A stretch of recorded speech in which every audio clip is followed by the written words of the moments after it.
Aloha, everyone, and welcome to Key to the Treasure, Ark of Truth in the background.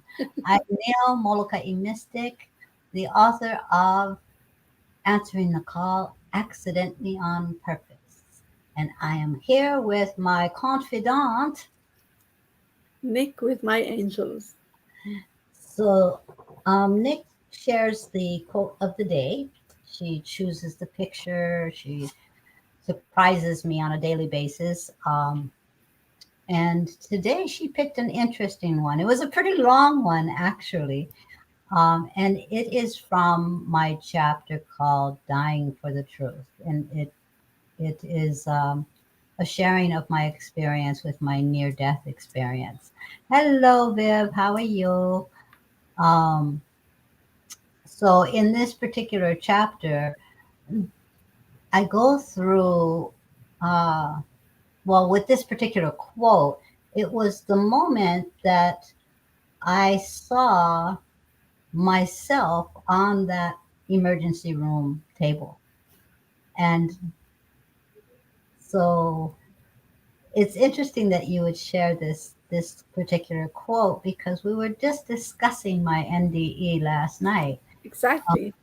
so is this the reason why you chose this particular quote, or did your cursor just kind of land on it? How did No, you? actually, uh, because we were discussing it last night, and we actually discussed it twice Yes, yesterday. we did. Once in a workshop, and then it came up again during the night. So I thought I wanted something from that chapter. So Mm, I went to the chapter, and there I scrolled, and mm. I arrived to this code. So this is how I decided that was the code for today. Like I knew it had to be from that chapter, but I didn't choose the code. The code chose to come up. Hi Okay. Ellen. Hi, Helen. Um, so this particular quote, as I look at this lifeless little girl and watch the staff work, I can feel their deep desire to save her life, which I found even more intriguing because I have never been more alive than I am at this very moment. And I can still go back and relive that experience of identifying that little girl on the table as me, but not me, as an essence of my physical life's journey, but she was not me. Because in that experience of the near death experience, I am alive, I'm full, I'm vibrant, I'm everything that anybody could ever imagine and more. And then to watch all of this frantic movement around trying to revive this little girl's body. And it really struck me after the fact because during that, I was like, it was intriguing how desperate you could feel the desperation of these people that have taken oaths to save lives Yeah. doing their job. This is what they're meant to do. And I'm sitting there going, but I'm fine. Yeah. I'm good. Everything's fine. So it was respecting the journey of my own vessel on that table, but also respecting the journey of these medical professionals that were actually doing exactly what they were meant to be doing. And my phone is ringing. So, so what were you? What did you receive when you read those words? Since it's a subject that we already discussed, I there is a question that came up when I was reading that. And I know that it's a subject that many people might have, and it's about free will of the soul. And I also know that you and I have discussed this, but I would like others to hear what you have to say about it. You said you were fine, you were alive, and they were trying to bring you back. They were desperate to bring you back. Hmm. Now, I'm thinking about resuscitation and like bringing back a soul. Where does it play? Like, is it okay? Like when the medical team bring back someone, aren't they interfering in this person's path? No, because the soul still has the the choice. Okay, so the moment that I the moment that I experienced watching this little girl's body, who was me, on the table, watching them try to resuscitate her, bring her back to life, I was fine. I couldn't feel her pain. I was not in any distress. But to address your direct question, are they interfering? I still had the choice. They're doing their job. They're doing exactly what they're meant to do. They took an oath, to save lives. But this was not the first experience of them attempting to keep me alive. You know, um, I was told after the fact that my heart had stopped in the ambulance before I even arrived to the ER. Now, of that I have no recollection. So obviously, it wasn't time for me to come back yet. You know, now the experience in the emergency room, them reviving me, they couldn't revive me until I made that conscious choice on the other side that, yes, okay, it's time to come back. Okay. See, so if you don't, if they were unable to revive the patient, then it just wasn't meant to be. That soul's journey was complete, and they're fine. Okay. Again, I want to stress that I had no pain. I had no distress. I had no fear. Um, when does the soul enter the body? Well, that's a whole nother process, my dear. Um, when does the soul enter the body in the moment of creation, or when does the soul re-enter the vessel after being resuscitated or after having a near-death experience? So for me, re-entering was a trip, because once I experienced the other side, and then I realized that, okay, I there's more that I need to do. It was not a pleasant experience coming back into the body. I would rather go through the whole idea of creation and going into the soul of an infant in its moments of creation and that heartbeat, and the as soon as conception takes place. But going back into a body is not exactly a pleasant experience. When we do out of body traveling, you can feel the density once your soul comes, like your energy is gone somewhere else and your energy comes back to your body. You can feel the fact that, okay, now you're in this dense gravity type of realm. And that's one experience. But when your soul has actually gone to the other side and you're in that light and you're in that energy of the divine, you know coming back to this gravity earth physical vessel density material is not a pleasant experience.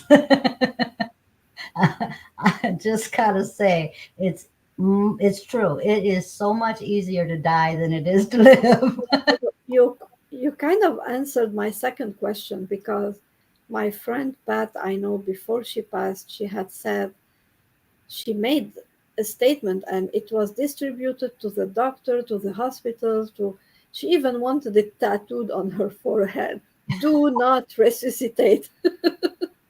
and and I mean I was like, okay, since it's your choice, then what's what's the problem with it? Do not resuscitate if it's your choice. And she could have not come back. So why put that statement? Since once you transition, you can choose not to come back. You see what I'm Well, you're asking? making that statement when you're in that in your vessel still and you're making those decisions. You're not thinking about what your soul's decision is. You're thinking about what your earth wants. I don't want to be jump started again. I don't want people breaking my ribs, and it's an excruciatingly painful event once you get back into the body. So it's like, just let me do what I got to do. But when you're making those conscious decisions, you're not just making them in your spiritual essence. You are making it also in your earthly essence, and a lot of those decisions are made to support the living that remain after you transition, so that they don't have to carry that guilt. Did I do more? Should I have let them do that? What about this? What about that? So you're lessening the burden on others, and you're not thinking that your soul's going to make up your mind anyway. you Yeah, know it's your humanness that you're protecting yourself and others from enduring something that your human mind sees as a very heavy energy to endure. yeah, yeah. Well, let's look at the quote again one more time. You read it. As I look at this lifeless little girl and watch the staff work, I can feel their deep desire to save her life, which find even more intriguing because I have never been more alive than I am at this very moment. I noticed that you use the present tense, and the way I take it is that you can take yourself back to that moment and feel alive again every time you take yourself back to that moment. Am I right? Yes, absolutely. And I tend to write in the present tense because I've tasted the infinite. I've tasted the infinite, and I realize that time is irrelevant, and the only moment that is important is the now moment for me. That's where I'm empowered. And the now moment, it doesn't matter if I'm stepping into the imagination of the future or if I'm stepping back into memories. It shifts for me into a now moment. So it's very difficult for me to write in a way that is past or future tense, and it tends to flow out of me in my most empowered moment, which is the now moment. Hello, Rose. Uh, Hello. I think it's Helen. Is this Helen's question? Hmm. Can the personality and the soul have different desires, or On whether whether. whether to come back or not? I have watched some interviews of people with NDEs, and some were very upset that they came back. Oh, Uh, this is Andrea. Andrea Zona, I think. okay, so hello, Andrea. Um, yeah, because we have that personality um, that carries on beyond this lifetime. Okay, so our traits can carry on as a part of our character, if you will, because it is part of our learning journey. And there are desires that um, part of us, our earthly part, holds on and makes decisions, just like for the do not resuscitate thing, or wanting to hold on until somebody comes over.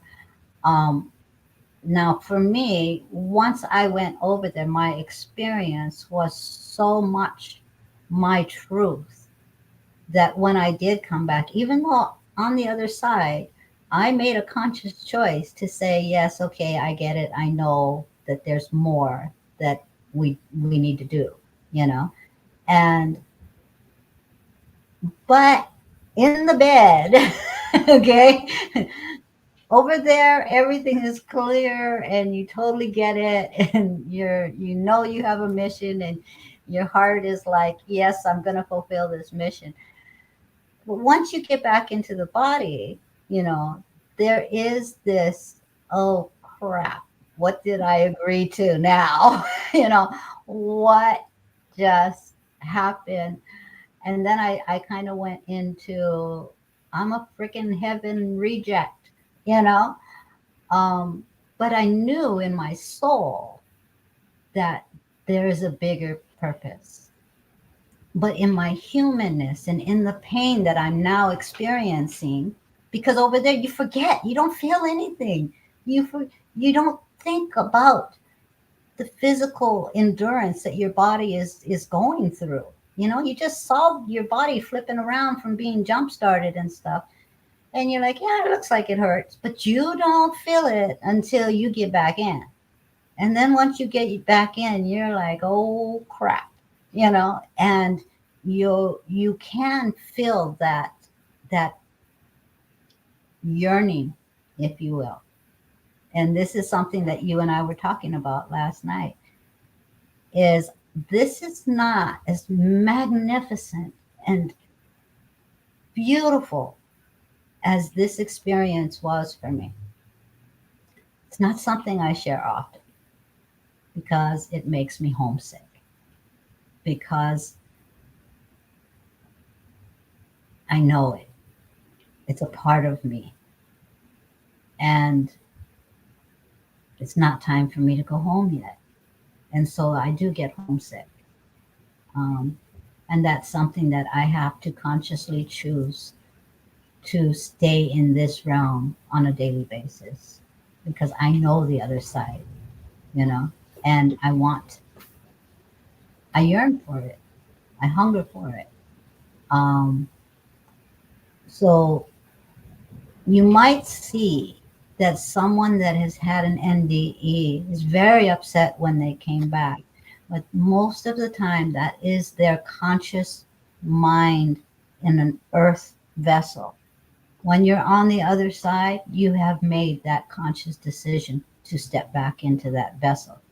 You regret it for a moment. Trust me, when there's a lot of pain involved and when you realize the challenges that you're going to face. When you're on the other side, those challenges, they're beautiful challenges. They're learning They're expressions. exciting. Yeah, it's exciting, and there's the opportunities and all of this expansion, you know, it's a fun thing.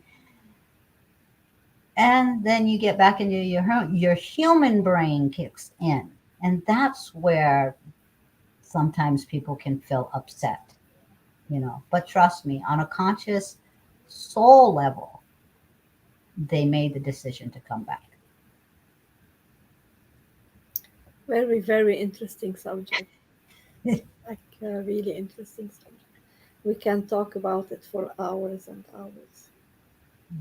So the main giveaway here is that regardless, respect respect the mission of not only the soul that's on that table, but those that are supporting their duty and taking their oath to try to save that soul. Even if that soul is on the other side saying, I'm fine, leave me alone, don't do that, you know? Um, you respect the whole journey of it. You're not interfering whether or not you decide to resuscitate or put somebody on life support. Their soul is going to go exactly when their soul is meant to go. And it's okay. It's more than okay. I can't wait to get there again. But I have to honor this particular journey.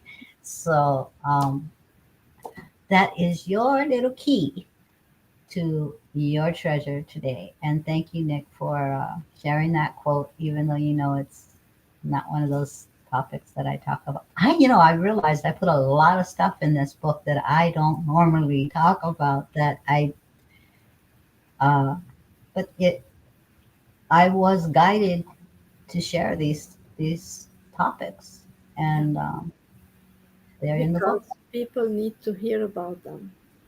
Hi, Sue Ann. Hello. People really need to hear about that. It's interesting topics. Like there are a lot of spiritual topics that a lot of people talk about, and but there are subjects that I mean that are not discussed the way you discuss them. And because I talk with you about them and I learn so much from you, I want others to hear it from you the way I did and to learn from you the way I learned. And that's why I ask these questions because it Um, helps me. there is a topic that is not discussed, and I don't hear it being discussed as of anywhere as of yet, and that is the meeting of your own soul and how your divine soul greets your loved ones. Mhm. You know, like a lot of people that feel like, oh, but I don't have any past loved ones that are going to meet my child that just passed away. Who's going to greet my child? I'm the parent. Well, guess who greeted your child? You. You know, your soul is there and here. Your soul is there in the divine realm with the divine source. You're just an aspect. You're part of that soul. Your spirit is in this vessel, but your soul, your wholeness, your fullness is on the other side. This is who greets your loved ones. You, every pet that has transitioned in your life, guess who hugged them when they arrived? You know? So, and I can say that with conviction because guess who met me? Me. Yeah, you told me that story about this shining star. And yeah, God, she's so much prettier than me. Let me tell you. I mean, this this this human thing is a trip, okay? But we think that we disconnect, and it is that disconnection that is the biggest illusion. That is the biggest illusion as we take this journey, you know? But knowing that every person, be they alive today with you or on the other side, which is like right here, guys, trust me, you know, there is no disconnect.